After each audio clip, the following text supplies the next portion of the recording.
More voting law controversy and cyber attacks. Biden looks to help the disadvantaged. And Dr. Fauci's emails are released to the public. That and more on this week's headlines.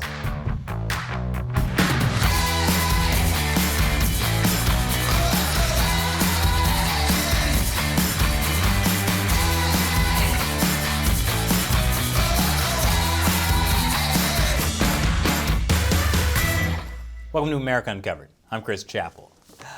Something Republican voting law. Something Democratic opposition. Yes, it's another version of the same story. This time, it's in Texas, where Texas Democrats staged a walkout to block a voting bill proposed by Republicans.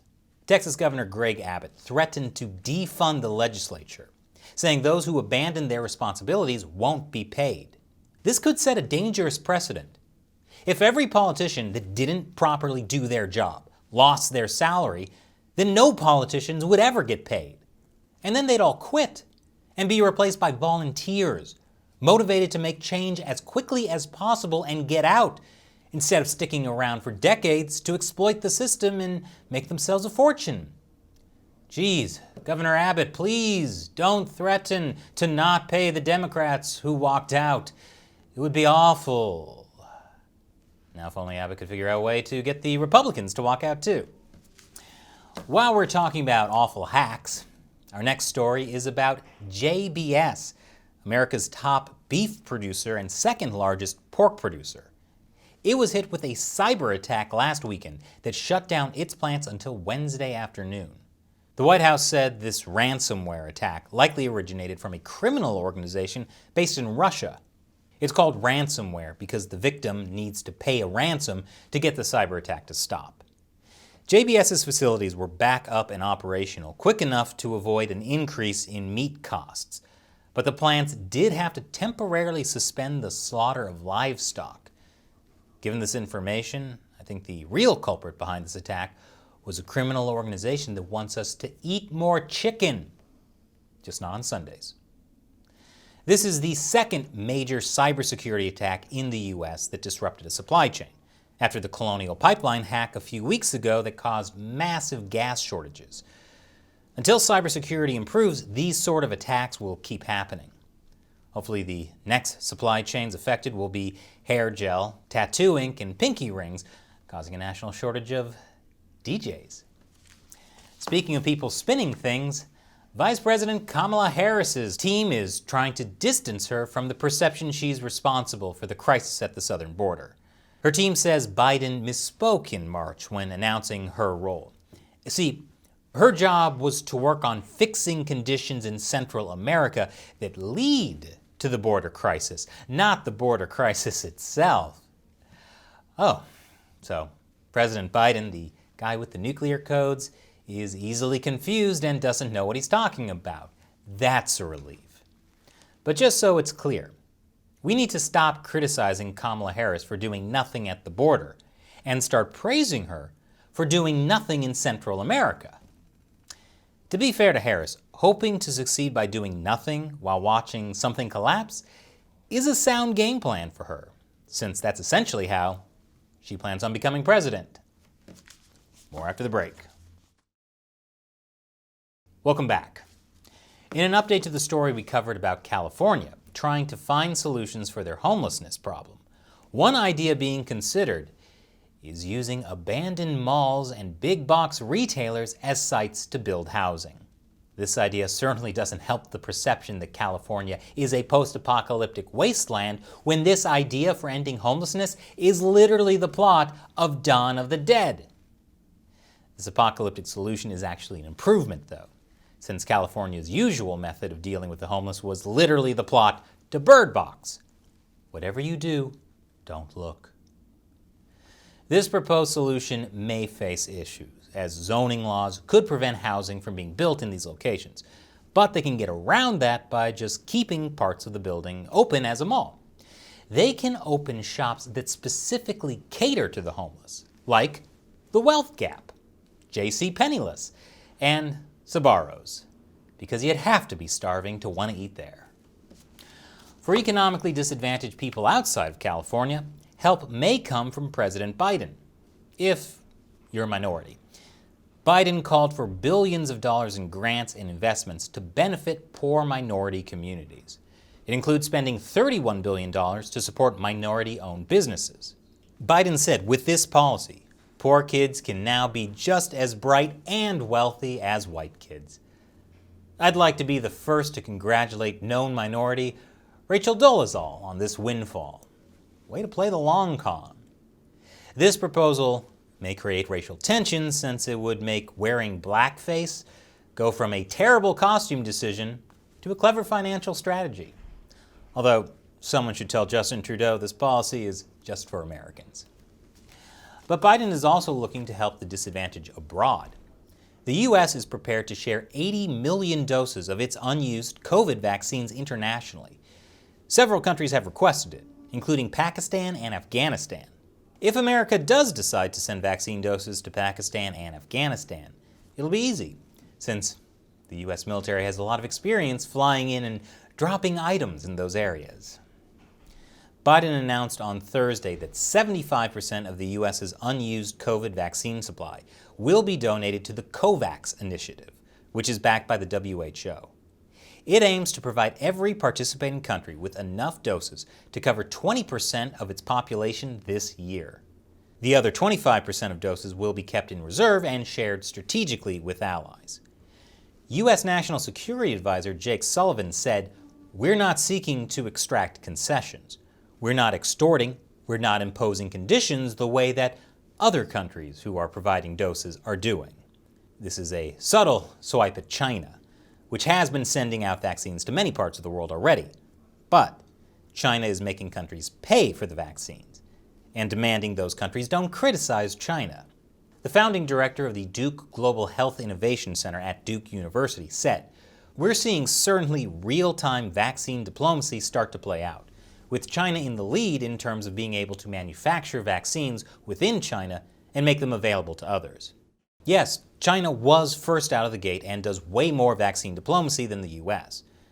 But now it's looking like Chinese vaccines might not be all that effective at preventing outbreaks in the real world. Fortunately, after a deadly global pandemic that reminds us of the plot of Contagion or 28 Days Later, most of us don't feel like we're living in the real world anyway. More after the break. Welcome back.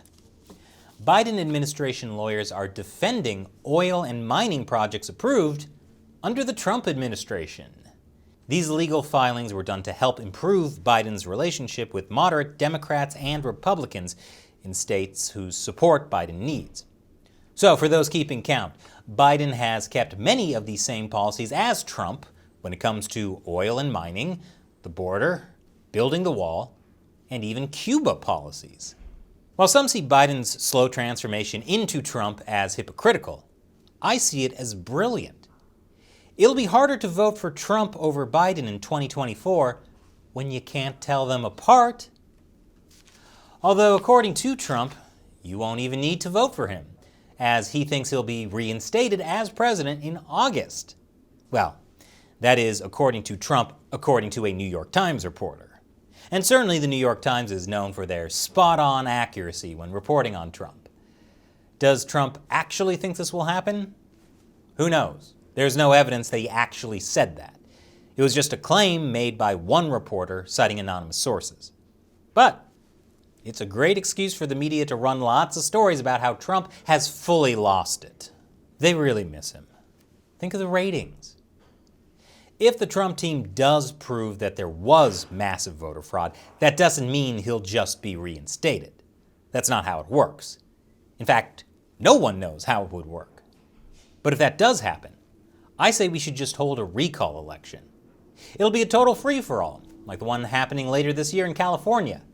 And that's how we'd end up with President Caitlyn Jenner.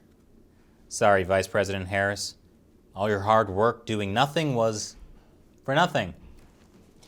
But while Biden is still president, for now, he announced a national month of action. That's why today we're announcing a month-long effort to pull all the stops to free ourselves from this virus and get to 70% of adult Americans vaccinated. His goal is to reach 70% of U.S. adults with at least one vaccine shot by July 4th. And companies and organizations are trying to help reach that goal with incentives such as free beer, free donuts, and lotteries for guns, trucks, and cash. Beer, donuts, and guns. Is it just me, or does getting COVID sound like the healthier alternative? Those who were skeptical about getting the vaccines before aren't going to feel better about it now, because one of the vaccine manufacturers, Johnson & Johnson, lost a bid in the Supreme Court to toss a $2 billion verdict in favor of women who claimed the company's talc product caused ovarian cancer. In other words, Johnson & Johnson is still liable for selling baby powder that gave women cancer.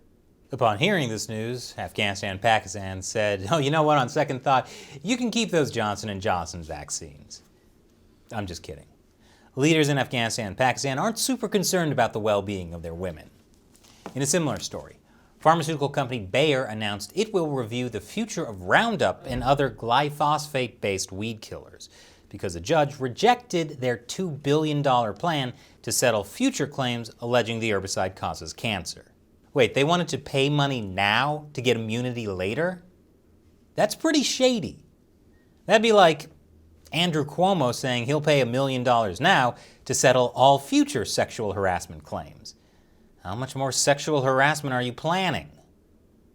The fact these companies' products are giving people cancer is terrible. Because at least with cigarettes, you can look cool while getting cancer. Nobody looks cool using talcum powder.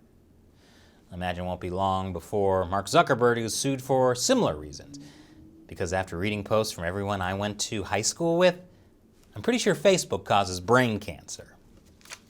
And in other news involving reading things that hurt your brain, thousands of pages of Dr. Anthony Fauci's emails during the early days of the COVID outbreak have been released through the Freedom of Information Act. The biggest story so far isn't so much what was in the emails, but how it was reported. Left-leaning media outlets praised Fauci for holding up to incredible pressure and supported the doctor in defending himself from claims made by right-leaning media outlets. Those right-leaning media outlets called him fraudulent and demanded he be put under criminal investigation for painting a false narrative about the Wuhan lab, where he allegedly had a conflict of interest. Much of the emails have been redacted, so it's impossible to tell for certain what Dr. Fauci did or didn't think and say. So while both sides are claiming victory over this story, the real winner is Hillary Clinton, since Republicans finally have new emails to obsess over. Look, partisan reporting in the media isn't new, but what I find most disturbing about the coverage of this story is how I haven't seen one single news source talk about the bombshell email that proved Fauci knew about the hot single women in his area looking for love. Even more suspicious is how can Amanda, 23, and Jane, 69, be only 3 miles away from Fauci when I received an email saying they were only 3 miles away from me? This can mean only one thing. Hot single women are being cloned nationwide. But for what sinister purpose? What is Dr. Fauci and the mainstream media not telling us? So what do you think about the stories we covered this week? And would you like us to take a closer look at Fauci's emails? Let us know in the comments below. And remember, America Uncovered is supported mainly by viewers.